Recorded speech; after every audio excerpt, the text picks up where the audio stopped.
Buenos días, jóvenes del grupo D6AD. Este es el segundo video de la clase de hoy, domingo 9 de mayo de 2020, de la materia Introducción al Sistema Penal Acusatorio. Una clase híbrida. Tenemos aquí algunos compañeros de ustedes presenciales, más los virtuales, los que están ustedes en casa. Vamos a continuar con el sistema inquisitivo que estamos viendo, de estos tres sistemas de enjuiciamiento a través de la historia. A ver, seguimos entonces. En el sistema anterior, jóvenes, había la cuestión de la confesión, que decían que era la madre de todas las pruebas. Por eso cuando había un detenido, lo torturaban, fírmame tu declaración, creo que eso lo han escuchado. Porque con la confesión, pues era un elemento muy importante con el que podían condenar al acusado. ¿Qué fue lo que pasó? Hubo una reforma, a ver si no me equivoco, fue como en los 90, donde la confesión sí iba a tener valor probatorio siempre y cuando estuviera apoyada por otros medios de prueba, no solo la simple confesión. Y hasta que se puso que la confesión, pues sí, pero tiene que ser verosímil, se tiene que probar lo que tú estás diciendo con lo que está en el expediente. Bueno, dice su conexión a internet es inestable, pues bueno, es la señal de acá. A los que están en casa se les informa que cualquier cosa nos volvemos a conectar. Pero continuamos, jóvenes. Está creo que ya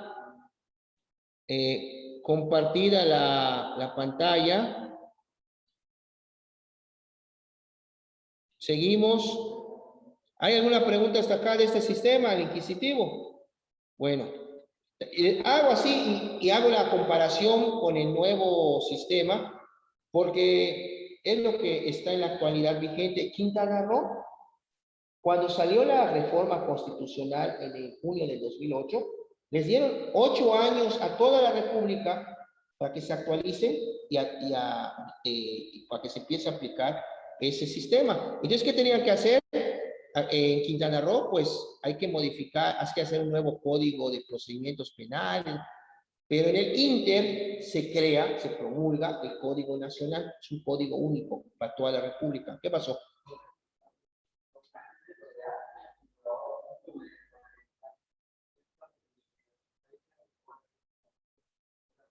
No es carpeta de investigación previa.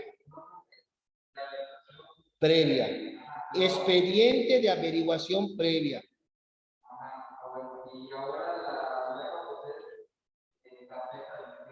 Sí. No, el sistema, te digo, el sistema cambió.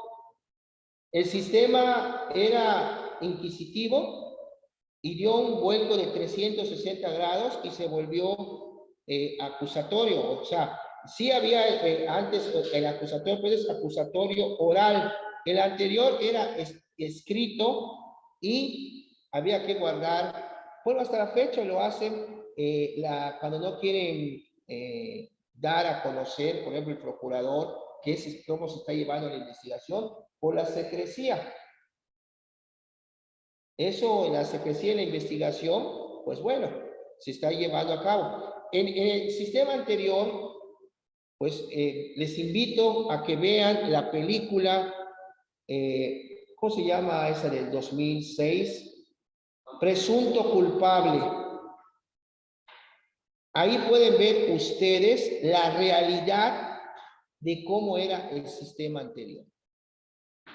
Ese sistema inquisitivo, ¿cómo era? Desde que el Ministerio Público mandaba al juzgado un expediente, esa ya era la verdad. Y para defenderte, te ponían trabas y toda la cosa. Vean la película, va a ser también parte de su tarea, que la vean. Toda la película.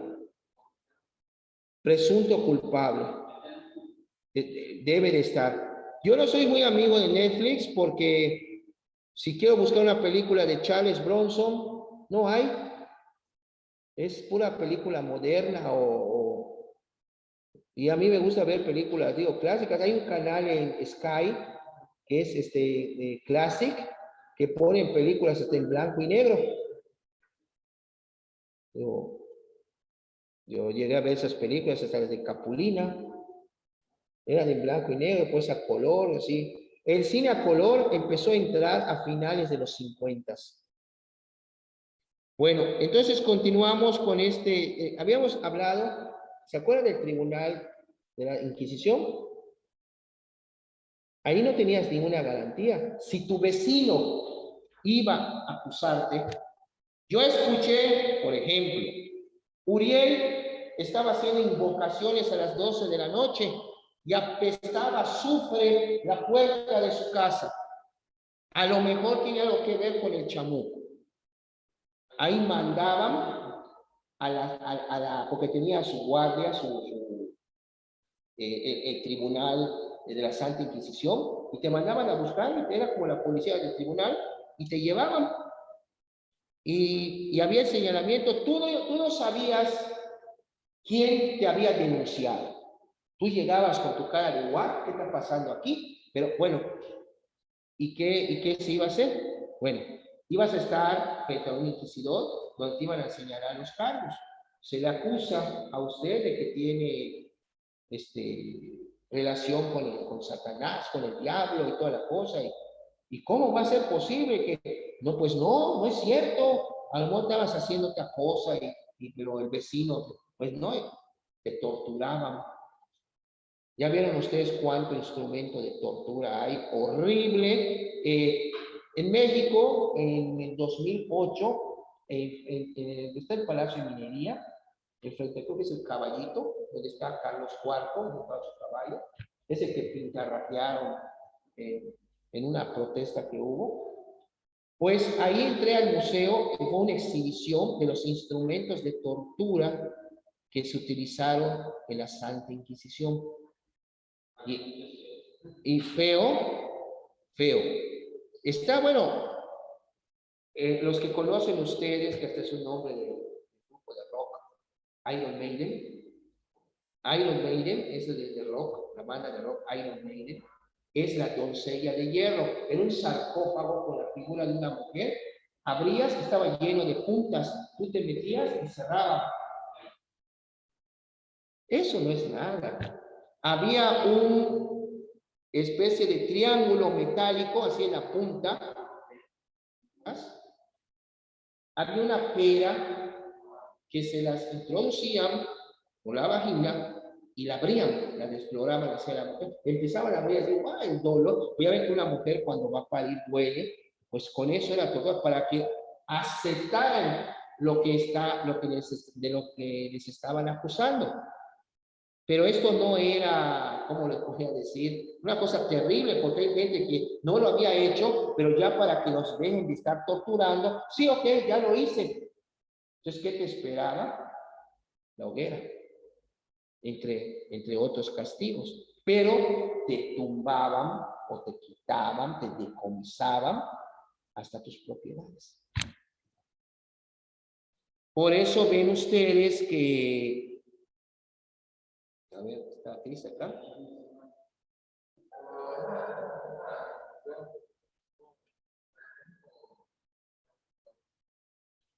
¿Perdón?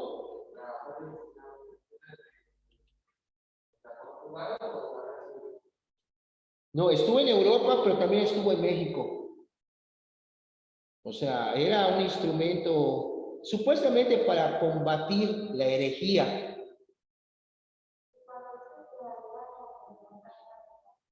¿Perdón?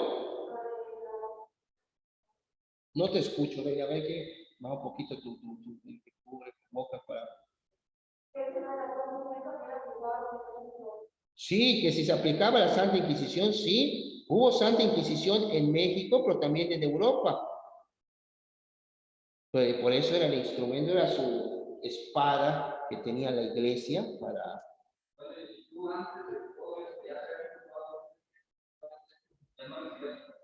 No, peor. Si lo que querían era arrancarte la confesión, que dijeras sí, decías no, pues bueno, y seguían y comentan que la Inquisición mató más gente que la que se murió en la Segunda Guerra Mundial. Entonces ya se imaginarán qué época más. No le echen, no se trata que le echen la culpa así a la iglesia, pues. Si lo vemos desde un punto de vista objetivo, la iglesia también son hombres y el hombre no es perfecto. Todos cometemos errores, pero debemos de reconocerlos y evitarlos, ¿no? Es como que tú haces algo, es como a los abogados. Es que así, bueno, si a un cliente lo afecta a algún colega, enseguida generaliza indebidamente.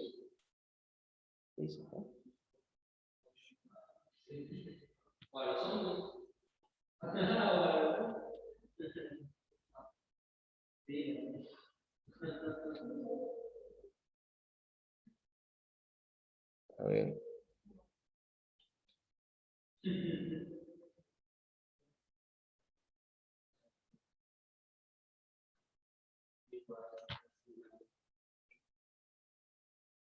A ver, voy a apuntar estos cosas. Dice los recursos deficientes del sistema.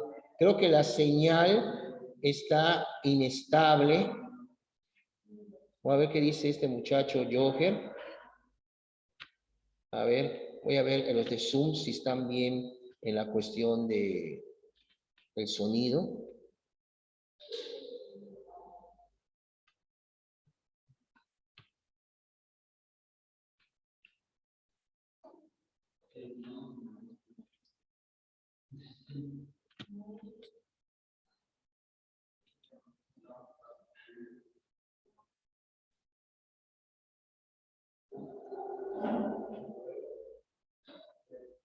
Dice, hablando.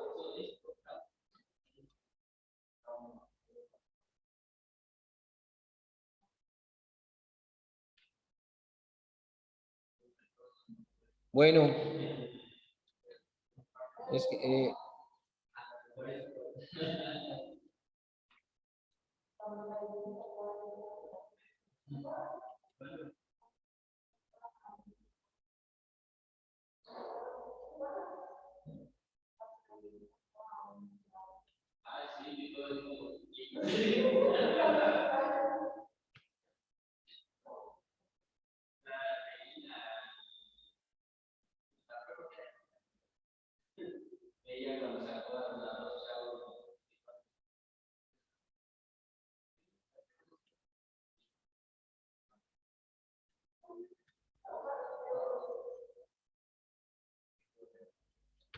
Bueno, vamos a ver, es que veo...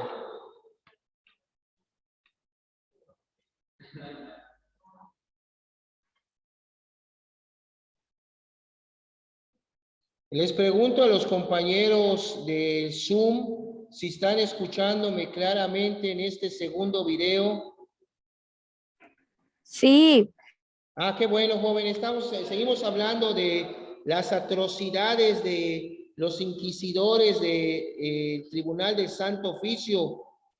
Sí, cuando llegue, creo que en Mérida, creo que ya llegó esta exposición de instrumentos de tortura del santo, o bueno, no sé que tenga de Dios santo porque venía de la iglesia, pero sí fue por lo que fue muy criticada en su momento la iglesia por la creación de ese tribunal y la actuación, o sea, como les decía, la persona que ya le arrancaron una confesión que puede ser que ni sea válida, pues porque por el dolor dice sí, pero porque hay tortura de por medio y la tortura está prohibida. Pero en aquella época, y este sistema inquisitivo también, no se vayan lejos, el sistema inquisitivo anterior dice que hasta el 17, pero hubo en el mixto una mezcla del acusatorio con una mezcla del inquisitivo y originó que, pues, que se cometieran también que se podían hacer muchas cosas en la investigación. Por eso les recomiendo que vean la película Presunto Culpable. Es mexicana, la grabaron de la vida real con un muchacho que acusaron de homicidio, muchacho que reparaba celulares ahí en la Ciudad de México, y mataron a una persona y a él lo estaban acusando de homicidio y le echaron sus buenos años cuando él no lo había cometido, decía que no, y ven como hasta el juez está pues prácticamente apoyando a la Procuraduría. ¿Y qué fue lo que pasó? Fíjense qué interesante, porque esta película, para poder defender a este muchacho que ya estaba sentenciado, se detectó cuando se revisó, cuando entró el nuevo abogado, el que actuó en la película, se detectó en el expediente, en la causa penal de él, donde lo sentenciaron, que el abogado que lo defendió, su cédula era falsa. Eso hizo que se tuviera que reponer todo el procedimiento. Se apeló esa sentencia alegando que él nunca tuvo una defensa adecuada. Uno de los derechos en este nuevo sistema, también el anterior, pero el anterior parecía letra muerta. O sea, actualmente el principio de presunción de inocencia también te evita, lo dice el mismo Código Nacional, que cuando te detienen te estén tomando fotos y sacarte en el periódico, como si ya la sociedad ya te va a juzgar como si lo hubieras cometido. Cuando no, hasta que no exista una sentencia condenatoria donde se hayan respetado las formalidades del procedimiento, no se te puede considerar culpable. En todo ese hay la presunción de inocencia. Este nuevo sistema oral, el acusatorio, tiene su base en la presunción de inocencia y en el debido proceso, que te tienen que seguir un juicio debido a qué se refiere, que se respeten las formalidades del procedimiento que señala el artículo 14 de la Constitución, para que te pueda, dictar ya una sentencia justa, apegada a derecho, apegada a la Constitución, respetando los derechos humanos, las garantías individuales. Por eso es muy importante esto que les menciono. A ver, Uriel, ¿qué duda tienes?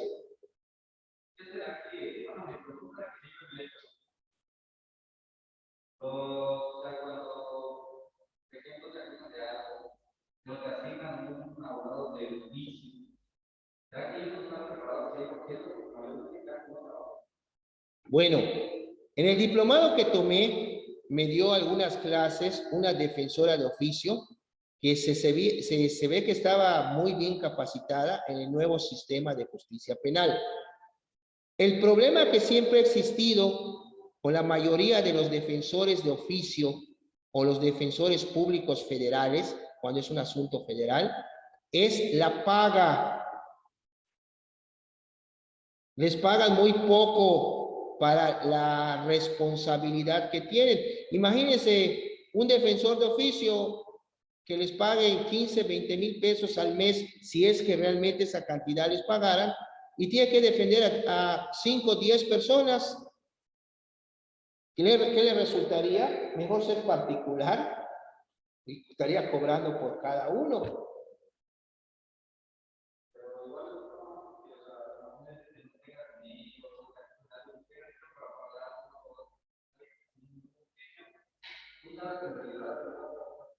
O sea,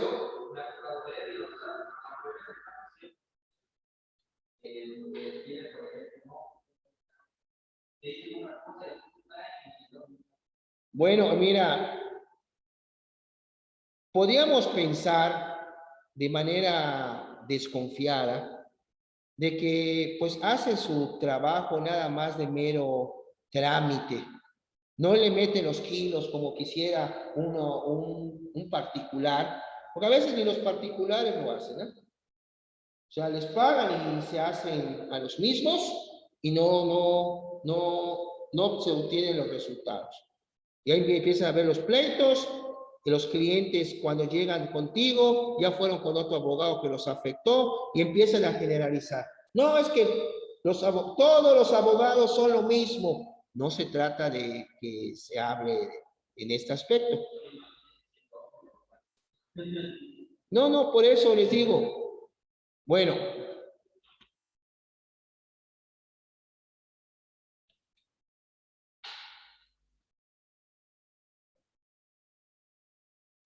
Seguimos entonces.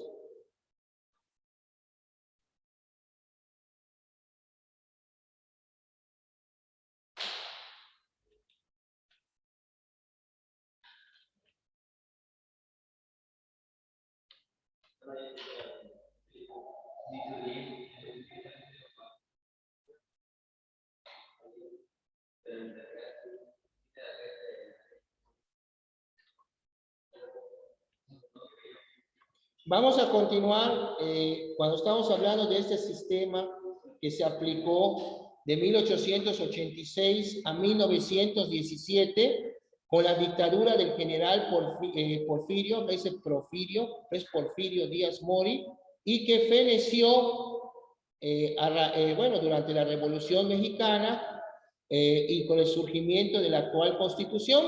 Aquí debemos de recordar que no es sino hasta el año de 1901 cuando se crea en México la figura jurídica del Ministerio Público y de la Procuraduría General de Justicia como un órgano autónomo dependiente del Poder Ejecutivo, separándolo del Poder Judicial de la Federación, al cual pertenecía, delegándose de manera exclusiva la investigación y la persecución de los delitos.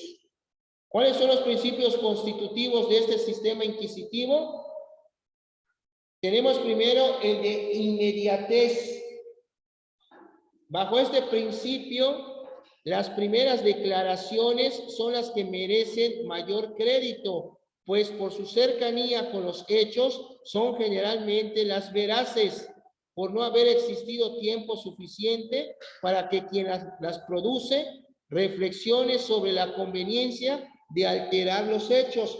En el sistema anterior, la primera declaración era la que contaba. Si tú después ibas y decías otra cosa, prevalecía la primera, por lo que dice, porque era la más cercana a los hechos.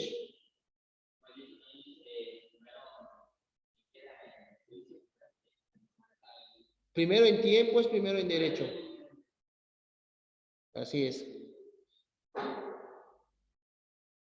Bueno, este criterio jurídico de las primeras declaraciones, que se da preferencia a las deposiciones iniciales, tiene su apoyo en el principio lógico de contradicción y cabe aplicarlo no solo tratándose de retractaciones hechas por el acusado o por los testigos, sino también por la parte ofendida.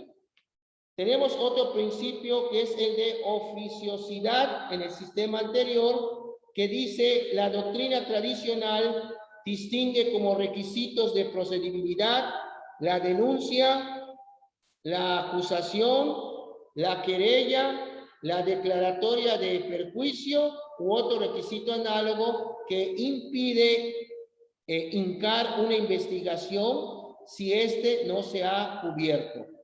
Bajo el esquema de un sistema de enjuiciamiento penal de corte inquisitivo, al ser la investigación de posibles delitos una función que es exclusiva del Estado, todos los delitos son de persecución oficiosa, no requiriendo ninguna formalidad para comenzar una investigación criminal, siendo permitidas inclusive la delación es la denuncia anónima y la pesquisa. Pesquisa es que empiecen a investigarte a ver qué te buscan o qué te encuentran, mejor dicho. Bueno, otro principio que podemos tener acá es la secrecía que están integrando tu expediente. pero no se tiene que estar enterando la gente de afuera. Dice, otro principio rector en este sistema de enjuiciamiento penal es el de la secrecía de las actuaciones practicadas, que en su forma más radical se llegó a mantener hasta el momento en el cual se sentenciaba al sujeto, pues en una sola diligencia se le hacía saber su responsabilidad penal en el hecho que se le incriminaba, la pena que se le impondría y el porqué de la misma, pero no decía quién lo acusaba. Este problemita nace cuando empezó el relajo de la delincuencia organizada. La ley de delincuencia organizada, ¿sí? Era una ley que se creó en 1996. Le decían el bebé de Rosemary, porque con 36 artículos que traía esa dichosa ley federal de delincuencia organizada para prevenir y sancionar la delincuencia organizada, te investigaban, te arraigaban, pero te detenían, te arraigaban, te consignaban, te armaban un juicio, te condenaban, y a veces y se permitía utilizar a lo que es la figura de los testigos protegidos. O sea, veías, por ejemplo, el testigo protegido de nombre Pancho dice que le vio a usted que estaba comercializando sobrecitos de polvo blanco en una esquina de tal lugar, del día dar a tal hora y toda la cosa. Pero ¿por quién eres Pancho? O sea, tú no sabías, o sea, y así sacaban la orden de aprehensión, te metían al bote, pero tú todavía no sabías. Tuvo que venir una reforma para decir que la identidad de los testigos protegidos se mantenía hasta el momento en que se consignaba un expediente. 1996. Con eso eran 36, ¿sabes qué son 36? Una ley así, chirris, una ley pequeña, 36 artículos, pero era un arma como la que utilizó Schwarzenegger en Depredador 1 en la selva, ¿se acuerdan? Bárbara, te detenían, no sabías quién, solamente, oye, ¿por qué me detuvieron? Oh, tienes una aprehensión.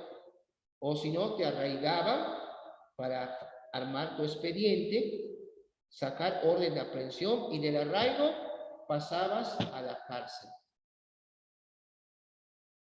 Y tú tenías que ver, bueno, y a veces ese empezó el problema porque ya llegabas a la cárcel y seguías manteniendo el anonimato de los testigos protegidos.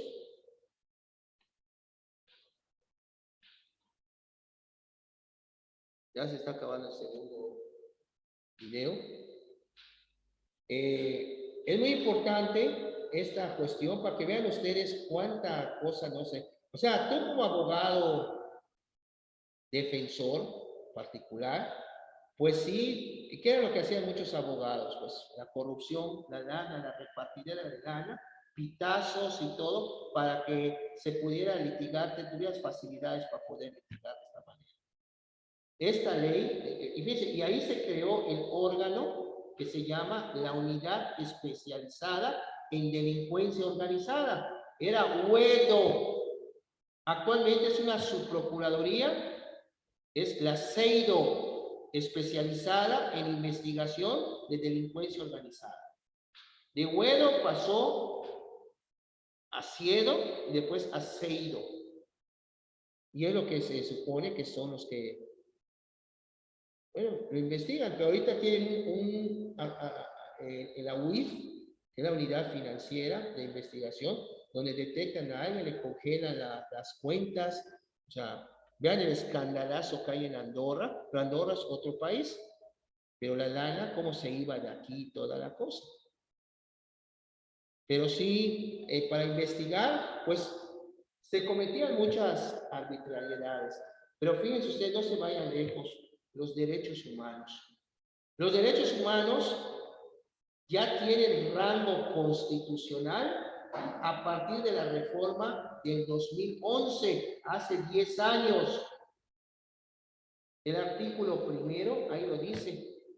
Esta Constitución, los derechos humanos, los tratados internacionales donde México sea parte y las garantías individuales que sirvan para su protección, prácticamente estamos hablando de una tetralogía, será la norma suprema. O sea, ya tiene la Constitución que era la norma suprema. Acuérdense de la pirámide de Kelsen, de la jerarquía de valores, ¿se acuerdan? Venía la Constitución, los tratados internacionales, las leyes federales, ahí van bajando. Pues ahorita los tratados internacionales ya tienen el rango de la Junta. Los derechos humanos también, y las garantías también. O sea, como que dice, ya se fueron para la Junta esas 4 cosas. Y con la reforma del 2011. ¿Hay alguna pregunta acá? ¿Y la secrecía a qué se refiere? Estamos viendo el sistema inquisitivo. El expediente pues lo tienen archivado, no tiene por qué dar información a la prensa por la secrecía que se tiene que guardar en la investigación. Y sobre todo lo guardan para no evitar que dicen el bueno. O sea, el bueno no es el bueno, es el malo, pero dicen el bueno en la investigación, es el acusado huya. Entonces es preferible tener que para que no entorpecer la investigación, sí, es cierto, pueden ocultar pruebas, o desaparecer cosas si saben que los están investigando. Por eso es este principio de la secrecía. Tenemos también otro principio que es la escritura. En el sistema anterior era escrito, pero también había su parte oral. Tú ibas a una diligencia, por ejemplo, ofrecías testigos, ibas a desahogar tus testigos ante el juez. El juez no estaba, el que normalmente se ponía ahí era el secretario de acuerdos. Por eso en el nuevo sistema, el principio de inmediación requiere que esté en todas las audiencias presente el juez. Antes no te ibas, y el juez en su cubículo. Entonces tú llegabas, ¿a qué viene, abogado? Bueno, hay desahogo de pruebas. A ver, su testigo lo sentaba y tú le preguntabas y te contestaba el secretario si procedía o no procedía a tu pregunta. Lógicamente, el Ministerio Público iba a estarte objetando. Que diga el testigo tal cosa, objeto, esa pregunta ya está en el expediente. A ver, ¿dónde lo dice? Se ponía Y decía, no, en ningún momento está en el expediente. Le voy a preguntar al juez, y ahí se iba a preguntar el secretario al juez, para decirle, oiga, están haciendo esto, objetó el Ministerio Público, y el juez me decía, deja que conteste. Ah, dice el juez que procedente. El juez debería estar allá. Ese era el sistema anterior. Ahorita no, tiene que estar presente el juez de control para las 2 primeras etapas, porque empiecen a grabar desde ahorita. Este nuevo sistema, el sistema penal acusatorio adversarial, tiene 3 etapas. Y las primeras etapas tienen sus fases. No es lo mismo fase que etapa. ¿Estamos? Bueno, fíjense, ya estamos a media clase, casi hora y media. Todavía hay que subir, creo que, ahorita voy a preguntar si es necesario que subamos a, porque no hay realmente todavía una, sí, pero, ¿qué vamos a ver ahí? No, se le puede explicar en la sala por qué está instalada así la sala, o sea, sí, pero tengo que llevar todavía, tengo que desarmar todo esto y subirlo, o sea, antes de que den las 11, no, antes que den las 10, perdón. No, vamos a ver. El sistema anterior, jóvenes, era escrito, pero también había su oralidad. Como les digo, cuando se interrogaba, tú le preguntabas oral al testigo y si calificaban de procedente la pregunta, pues la contestaba el testigo. Entonces, pero se está hablando ahí. El uso de la voz, va a usar usted la voz que decía la MP en las conclusiones antes de la sentencia. Sí, ratifico mis conclusiones de acusación.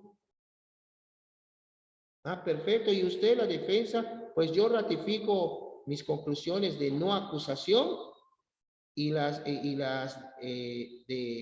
conclusiones de inocencia de mi cliente que ya se presentaba. Ah, perfecto. Y daban cierto uso de la voz. Hay oralidad allá. Bueno.